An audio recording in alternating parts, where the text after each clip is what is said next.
Ahora déjame contarte un par de historias antes de comenzar. Oración.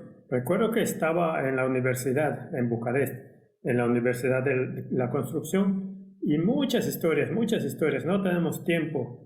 En cierto punto me querían expulsar de la escuela por no ir a la escuela los sábados. Teníamos clase los sábados en ese tiempo. En cierto punto, de todos modos, muchas poderosas historias, pero recuerdo esta historia específica. Iba a una iglesia llamada Grant. Tengo las fotos. No tenemos tiempo. Era un edificio de concreto sólido, extremadamente alto. 5 pisos.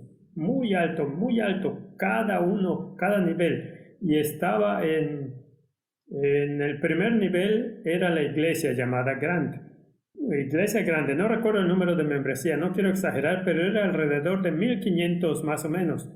Iglesia grande. Y luego en el siguiente nivel estaban las oficinas de la conferencia. Y luego en el siguiente nivel había algunos apartamentos de pastores.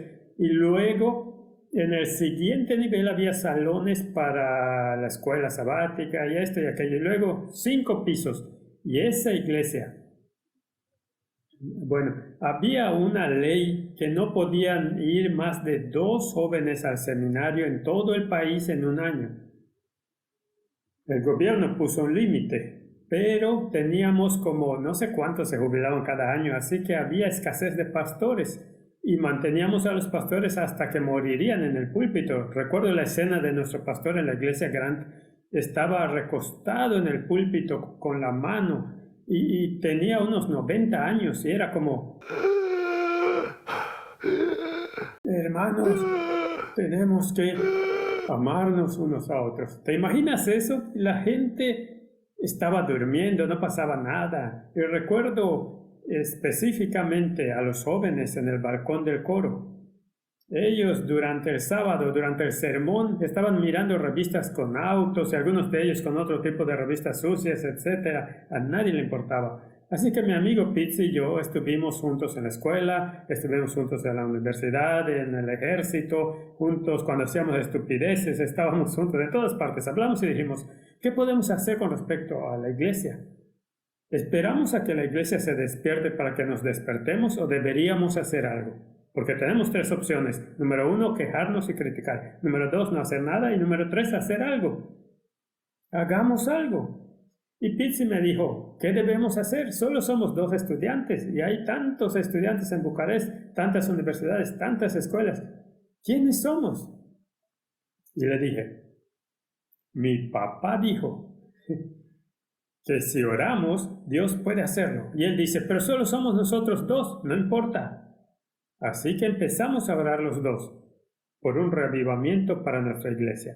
Y oramos por un día, durante una semana, durante un mes, todas las noches, durante aproximadamente media hora más. Luego otra niña se nos unió, la niña que tocaba el piano en la iglesia.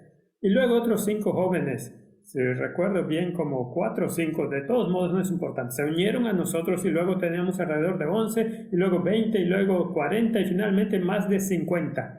Creo que 55, 56. Los jóvenes comenzaron a orar. Los jóvenes se reunían y oraban por media hora y luego estudiaban por media hora. Cuando los jóvenes comenzaron a orar, comenzaron a involucrarse en la misión para ir a los ancianos, ir a los pobres, a tener actividades, a participar en la iglesia. Oramos para que Dios nos dé un pastor y el pastor anterior finalmente se jubiló. Era un buen hombre, pero estaba cansado, viejo. Y llegó el nuevo pastor que era un hombre muy piadoso, extremadamente poderoso. Hablaba y la gente no se movía. Y finalmente toda la iglesia fue reavivada. Y creo que fue porque los jóvenes estaban orando. Y tenemos historias. No tengo tiempo para ir a todas las historias. Déjame darte otro ejemplo.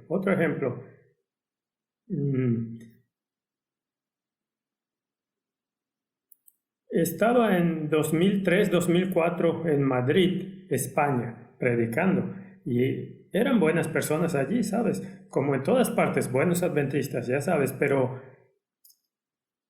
eran como pepinos fríos.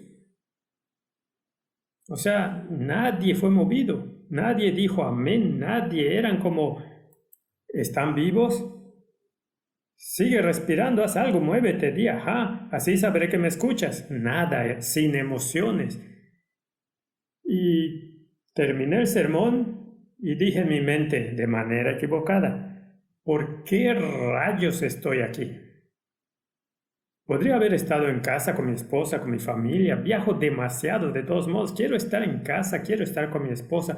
¿Por qué estoy aquí si ustedes ni siquiera escuchan? Y yo siempre, donde quiera que voy, oro mucho, y lo digo en serio, oro mucho. Porque soy consciente de que no es lo que digo, lo que hace cualquier cosa, es solo el Espíritu Santo. Así que oro para que el Espíritu Santo haga el trabajo. Ese es todo el propósito. Así que oré por España, pero no vi que algo sucediera.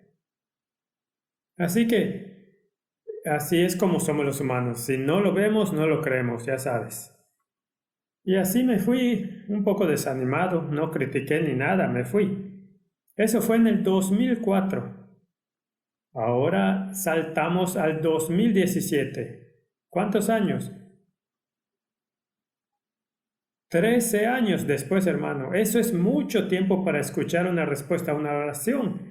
Nos gusta orar y ver la respuesta, ¿verdad? 13 años después, estoy en la República Checa, en Praga, para una reunión de división y estoy hablando con los pastores, los líderes.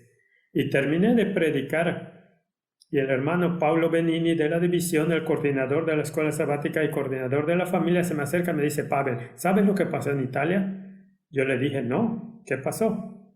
Pensé que me hablaría de alguna ley dominical o algo, ya sabes, la bestia o...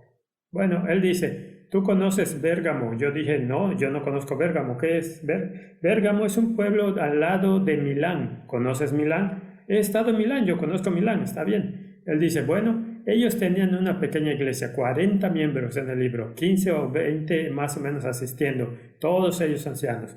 Y me dijo, Italia es secular, todos son católicos, pero eso no quiere decir que vayan a la iglesia. Las iglesias están vacías, solo los turistas van a las iglesias. Y me dijo, nuestra iglesia es muy pequeña. Muchas de las iglesias en muchos de los países de Europa son más grandes debido a los inmigrantes, no a los locales. Por ejemplo, en España hay alrededor de 16.000 miembros y aproximadamente 11.000 de los 16 son rumanos y los demás son españoles. Acabo de darte un ejemplo y así ves el cuadro. Entonces me dijo, la iglesia es pequeña y la iglesia no crece. Se está muriendo. Y somos gente honesta, trabajando duro. Es solo que el país está más allá de lo secular. Ya no tienen un concepto de Dios o un concepto de religión. No les importa ni siquiera pensar en eso. Mucho menos ir a la iglesia. Si los invitas a evangelismo, nadie. Gastamos dinero repetidamente y nadie, ni un alma vino. Simplemente ya no creen. Así que me dijo, la iglesia no tenía esperanza. Y dijo, en 2004 una anciana fue a Madrid a visitar a sus hijos que trabajan en Madrid y te escuchó hablando sobre la oración y decidió no ser oyente sino hacedora. Y se fue a su casa y ella grabó en su teléfono celular todo lo que dijiste y luego lo reprodujo una y otra vez. Y luego lo escribió palabra por palabra y luego lo dividió en segmentos y creó seminarios, segmentos cortos. Y luego invitó a algunas otras damas de la iglesia y se reunían y leían este segmento y luego oraban sobre él. Luego lo discutían para que lo asimilaran y lo hicieran suyo. ¿Cómo podemos aplicarlo en nuestro contexto? Y se reunirían de nuevo mañana por la noche o mañana por la mañana y así sucesivamente. Y comenzando decidieron las señoras ancianas que orarían todas las mañanas, entendieron que hay poder en la oración, que la oración es la llave que abre el almacén donde están todos los tesoros celestiales y los hace disponibles para nosotros. Y entendieron que sin oración nunca obtendremos nada. Entonces las damas comenzaron a orar, Señor, nuestra iglesia está muerta, no podemos hacerlo, pero nosotros ahora. Y Ellen White dice, el problema que tenemos es que oramos sin expectativas. Oramos, bueno, tal vez pegue, tal vez no. y luego corremos rápidamente porque tenemos miedo de quedarnos y ver los resultados, ¿verdad? Ella dice, necesitas creer que a Dios le importa y Él obrará. Y oraron con fe, y las ancianas oraron y luego comenzaron a reunirse todas las mañanas de 6 a 6:30. Ahora quiero hacer un breve paréntesis. Jesús dice, donde 2 o 3 oran.